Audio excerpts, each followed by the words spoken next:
আমাদের প্রত্যেকের জীবনটা হলো একটি গল্পের মতো, আর আমরা প্রত্যেকেই আমাদের এই গল্পের হিরো। আমাদের প্রত্যেকের ভিতরেই নিজের ক্ষমতাকে চিনতে পারার এবং নিজের লক্ষ্যকে পূর্ণ করার শক্তি থাকে। কিন্তু এখন প্রশ্ন হলো, ওই শক্তিটা কোথায় থাকে? কারণ আমরা যে কাজই করতে চাই সেই কাজটা করার শক্তি আমরা পাই না। তাহলে বলি, আপনি শক্তিটা এই কারণে পান না কারণ আপনি যে কাজটা করছেন সেই কাজটাই হলো ভুল। আর এই কথাটা আমি আপনাদের বিনা কারণে বলছি না, কারণ এটা হলো আমাদের জীবনের অনেক বড় একটি নিয়ম। আর এই নিয়মটা আপনাকে বুঝতে হবে। আর ওই নিয়মটা হলো, কোনো একটি কাজ করার শক্তিটা আগে থেকে আপনার ভিতরে আসবে না। সবার আগে আপনাকে একটি বড় লক্ষ্য বেছে নিতে হবে, যে লক্ষ্যে পৌঁছানোর জেদ আপনার ভিতরে ওই শক্তিটা নিয়ে আসবে। কিন্তু ওই নিয়মটা না জেনেই ভুল করে বসে পিটার পার্কার। পিটার পার্কার অনেক বড় একটি শক্তি কোনো রকমের লক্ষ্য ছাড়াই পেয়ে যায়। আর যদি আপনি বড় একটি শক্তি কোনো একটি লক্ষ্য ছাড়াই পেয়ে যান, তাহলে আপনি ওই শক্তিটাকে ভুলভাবে ব্যবহার করবেন। আর এই কারণেই আপনি দেখে থাকবেন, ধনী পরিবারের ছেলেদের জীবনে নতুন কিছু অর্জন করার সম্ভাবনাটা একটি মিডল ক্লাস ও গরিব পরিবারের ছেলেগুলোর থেকে অনেক কম হয়। কারণ তাদের কাছে আগে থেকেই অনেক বেশি টাকার শক্তি থাকে। আর যদি তাদের কাছে বড় কোনো লক্ষ্য না থাকে, তাহলে আপনারা তো জানেন তারা ওই টাকাগুলো কোথায় ব্যবহার করবে। কিন্তু পিটারের ক্ষেত্রে যেটা হয়, ওনার আঙ্কেল বেন পার্কার কৃষ্ণের মতো ওনার জীবনে এসে পিটারকে এটা বলে যে, যদি তোমার কাছে অনেক বড় একটি শক্তি থাকে, তাহলে এটা হলো তোমার দায়িত্ব যে তুমি ওই শক্তিটা সঠিক জায়গায় ব্যবহার করবে। আর যেহেতু পিটার তার আঙ্কেলকে অনেক বেশি ভালোবাসত, আর এই কারণেই পিটার ওনার আঙ্কেলের কথাটা বুঝতে পারে আর আঙ্কেলের কথাটা মেনে নেয়। এরপরে পিটার স্পাইডারম্যানের স্যুট পরে নেয় আর নিজের শক্তিটাকে সঠিক জায়গায় ব্যবহার করা শুরু করে দেয়। পিটার এই কথাটা বিশ্বাস করে বাঁচা শুরু করে যে বড় একটি শক্তির সঙ্গে অনেক বড় দায়িত্বও আসে। পিটার এখন একটি নতুন জীবন পেয়ে গেছে, কারণ ভাগ্য পিটারকে একটি সাধারণ জীবন থেকে বার করে অনেক বড় কিছু করার দায়িত্ব দিয়েছে। একটি কথা সবসময় মনে রাখবেন, পিটার বড় কিছু করার দায়িত্ব পেয়ে গেছে, কিন্তু আপনাকে সেটা খুঁজে বার করতে হবে। আর যদি আপনি আপনার জীবনের বড় লক্ষ্যটা খুঁজে বার না করেন, তাহলে আপনি হয়তো একটি পশুর মতোই বেঁচে থেকে মারা যাবেন। অর্থাৎ জন্ম নেওয়া, পড়াশোনা করা, চাকরি করা, বিয়ে করা, সন্তান জন্ম দেওয়া, বৃদ্ধ হওয়া এবং মারা যাওয়া। আপনি কি কেবলমাত্র এই সব কিছু করার জন্যই জন্মেছেন? জন্ম নেওয়া, নিজের খাবার জোগাড় করার জন্য শিকার করা, নিজের বংশবৃদ্ধি করা এবং মারা যাওয়া, এটা তো জঙ্গলের একটি পশু করে থাকে। যদি আপনার জীবনে কোনো চ্যালেঞ্জ নেই, অ্যাডভেঞ্চার নেই, এক্সাইটমেন্ট নেই, কোনো নতুনত্ব নেই, তাহলে এটা কেমন জীবন? অর্থাৎ আমরা একটি রোবটের মতো জীবন যাপন করছি। এটা কোনো জীবন হলো? আর যে মানুষ এইরকম জীবনের বিরুদ্ধে যুদ্ধ করে, তখন সে আর কোনো পশু হয়ে থাকে না, বরং সে তার জীবনের আসলে হিরো হয়ে ওঠে। পিটার অনেক ভাগ্যবান যে সে এমন একটি জীবন বেঁচে থাকার জন্য পেয়েছে। শুরুর দিকে পিটারের এই জীবনটা অনেক বেশি ভালো লাগতো, কারণ মানুষের চোখে তার জন্য ভালোবাসা দেখে সে খুশি হতো। আর এই কাজটাই পিটারকে একটি বেটার মানুষ তৈরি করছিল। এই কাজের মধ্যে অনেক বেশি চ্যালেঞ্জ ছিল, কিন্তু এই সমস্ত চ্যালেঞ্জগুলোকে পার করে যখন পিটার জিতে যেত, তখন সে যে খুশিটা পেত, সেই খুশিটা সমস্ত কষ্টের থেকে অনেক বেশি ছিল। একইভাবে আমাদের জীবনেও দুটো চয়েস থাকে। একটি চয়েস আমাদেরকে একটি বেটার মানুষ তৈরি করবে, আর দ্বিতীয় চয়েসটা আমাদেরকে সেটাই তৈরি করবে যা এতদিন ধরে প্রতিটা মানুষ করে এসেছে, অর্থাৎ মানুষ হিসাবে একটি জঙ্গলের পশু। আঙ্কেল বেন পিটারকে একটি সঠিক রাস্তা দেখায়, আর পিটার একটি বেটার মানুষ হওয়ার রাস্তাটা বেছে নেয়। আর এখন হয়তো পিটার আঙ্কেল বেনের কথাগুলো একটু ভুলতে শুরু করেছে। পিটার তার আঙ্কেলকে অনেক বেশি ভালোবাসত, আর এই কারণেই তার আঙ্কেল যাই কিছু বলেছিল সেই সব কথা পিটার মেনে নিয়েছিল। কিন্তু কোনো একটি কথাকে কেবল মেনে নেওয়া আর কোনো একটি কথাকে নিজের জীবন তৈরি করে নেওয়ার মধ্যে অনেক পার্থক্য আছে। পিটার তার আঙ্কেলের কথা শুনেছিল, কিন্তু ওই কথাটার গভীরতা হয়তো সে বুঝতে পারেনি। পিটার এটা জানতো না যে তার আঙ্কেল তাকে নিঃস্বার্থ কর্মটা শিখিয়েছে, তার জীবনের আসল উদ্দেশ্যটা দেখিয়েছে। পিটারের আঙ্কেল তাকে বুঝিয়েছিল, তুমি না কোনো মেয়ে পাবে, না কোনো টাকা পাবে, আর যেটা তুমি সত্যিই চাও সেটা তুমি এমন একটি কাজ করে পাবে যে কাজটা করতে গিয়ে তুমি এত বেশি হারিয়ে যাবে যে তুমি ভুলেই যাবে এই কাজটা করার পরে তুমি কি পরিণাম পাবে। আর ওই কাজটা এত বড় হবে, এত সুন্দর হবে যে ওই কাজটা করাটাই হবে তোমার কাজের পরিণাম। কিন্তু এরপরে পিটারের ভিতরে থাকা পশুটা পিটারের চিন্তাকে প্রভাবিত করে। সে পিটারকে বলে, তুমি এই যাই কিছু করছো, এই সব কিছু করে তুমি কি পাবে? তুমি সারা পৃথিবীর মানুষকে দেখো, সবাই একটি নর্মাল জীবনে বেঁচে থেকে কত খুশিতে আছে, তাহলে তুমি কেন এত পরিশ্রম করছো? তুমি কেন নিজের সম্পর্কে চিন্তা করছো না? তোমার কাছে একটি গার্লফ্রেন্ড আছে যাকে তুমি ছেড়ে দিয়েছো, তোমার নিজের বাড়ি আছে, তুমি কলেজের একটি ব্রাইট স্টুডেন্ট।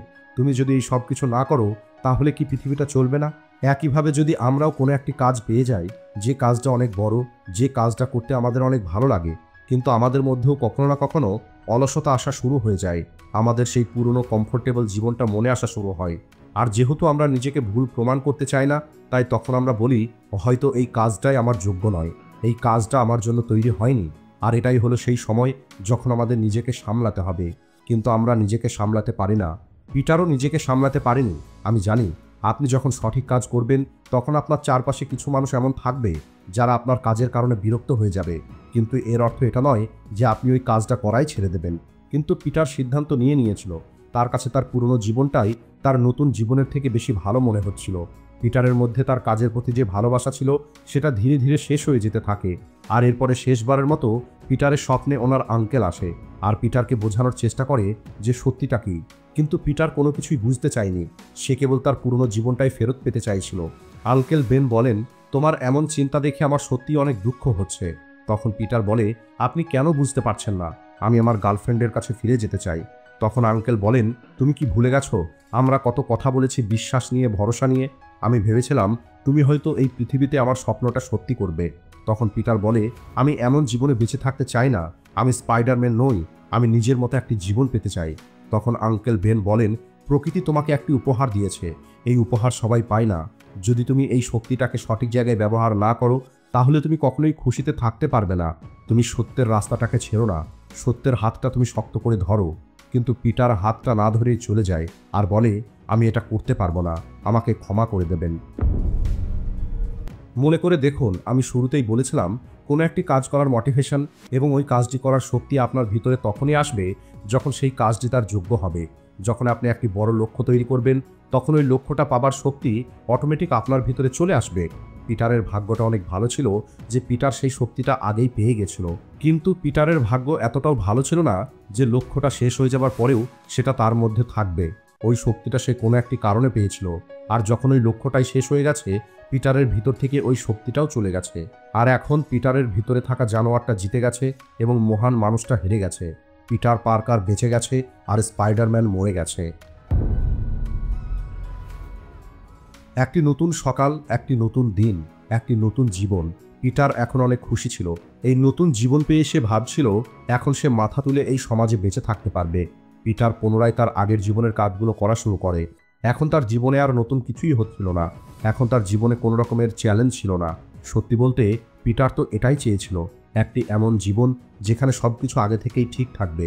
কখনো কখনো পিটার পুলিশের সাইরেনের আওয়াজ শুনতে পেত, কিন্তু তখন পিটার নিজেকে বলতো, আমার কি, এখন তো আর আমি স্পাইডারম্যান নই। যদিও আমি যখন স্পাইডারম্যান ছিলাম তখন মানুষ আমাকে গালাগালি করত, আর এখন তো আমি কেবল প্রশংসাই পাই। আর এখন আমি আমার গার্লফ্রেন্ডের সঙ্গে কথাও বলতে পারি, তাকে আমি সময় দিতে পারি। পিটার যখন তার গার্লফ্রেন্ডের গানের অনুষ্ঠান দেখতে যায় সেখানে তার গার্লফ্রেন্ড পিটারকে দেখে খুশি হয়ে যায়। তখন পিটার তার গার্লফ্রেন্ডকে বলে যে আমি অনেক সমস্যার মধ্যে ছিলাম, আমি অন্য কাজে অনেক ব্যস্ত ছিলাম, আর আমার মনে হয়েছিল যে সেই কাজটা অনেক বেশি গুরুত্বপূর্ণ। কিন্তু দেখো, এখন আমি সব কিছু ছেড়ে ফিরে এসেছি। এরপরে ম্যারি জেন বলে যে এখন অনেক দেরি হয়ে গেছে, কারণ এখন আমি তোমার সম্পর্কে আর কিছুই ভাবি না, কারণ এখন আমি অন্য কাউকে পছন্দ করি। পিটার বারবার বোঝানোর চেষ্টা করে যে আমি এখন অনেক পরিবর্তন হয়ে গেছি আর এখন আমি সবসময় তোমার সঙ্গে থাকতে পারবো। কিন্তু ম্যারি জেন পিটারের কথা শোনেনি। পিটারের একটু খারাপ লাগে, কিন্তু পিটার ওই সময় নিজেকে সামলে নেয়। এরপরে পিটার ভাবে, আমি তো এই সব কিছু ম্যারি জেনের জন্যই ছেড়ে এসেছিলাম, কিন্তু এখন যদি সেই আমার সঙ্গে না থাকে তাহলে আমি কি করব এই জীবন নিয়ে। আর যখন ম্যারি জেনের নেশাটা পিটারের মাথা থেকে একটু কম হয় তখন পিটারের সামনে এমন কিছু ঘটনা আসে যা পিটারকে কিছু বোঝানোর চেষ্টা করে। পিটার ম্যারি জেনকে না পাওয়ার দুঃখের সঙ্গে সঙ্গে নিজের শক্তিটা হারিয়ে ফেলার অভাব অনুভব করে। পিটার ভাবে, এখন আমি আর কি করতে পারি, আমার কাছে তো এখন কোনো শক্তি নেই। এই সব কিছু যখন পিটারের সঙ্গে হচ্ছিল তখন পিটার একটি বাড়িতে আগুন লাগতে দেখতে পায়। জানে না সেদিন কি হয় যে পিটার নিজেই ওই বাড়ির দিকে এগিয়ে যায়। আর এক সেকেন্ডের জন্য পিটারের মাথাতে এটাও আসে যে আমি এটা কি করতে যাচ্ছি।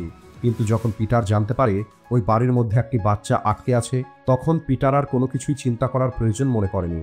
কারণ যদি পিটার আজ কোনো কিছু না করে তাহলে হয়তো পিটার কখনোই নিজেকে ক্ষমা করতে পারবে না।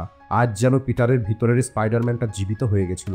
আজ যদিও পিটারের কাছে কোনো সুপার পাওয়ার নেই, কিন্তু তারপরেও পিটার একটি হিরো ছিল। পিটার কোনো কিছু না ভেবেই আগুনের মধ্যে লাফ দেয়। আর আজ পিটার এটা প্রমাণ করে দেয়, শক্তি আসার পরেই ভালো কাজ করা যায় না, বরং ভালো সংকল্প থেকেই শক্তি আসে। পিটার বাচ্চাটাকে বাঁচিয়ে নেয়, আর তাকে বাঁচানোর পরিবর্তে পিটার কোনো কিছুই চায়নি, কারণ পিটার যেটা সত্যিই পেতে চেয়েছিল সেটা পিটার পেয়ে গেছে। এমন একটি খুশি, যে খুশিটা পিটার সারা পৃথিবীতে খুঁজে বেড়াচ্ছিল, আর সেই খুশিটা পিটার এই কাজ করেই পেয়েছে। আর যখন পিটার বুঝতে পারে সে যেটা চায় সে সেটা কোথায় পাবে? তখন পিটার ভেবে নেয় যে এখন থেকে আমি আমার জীবন দিয়ে হলেও এই কাজটাই করব।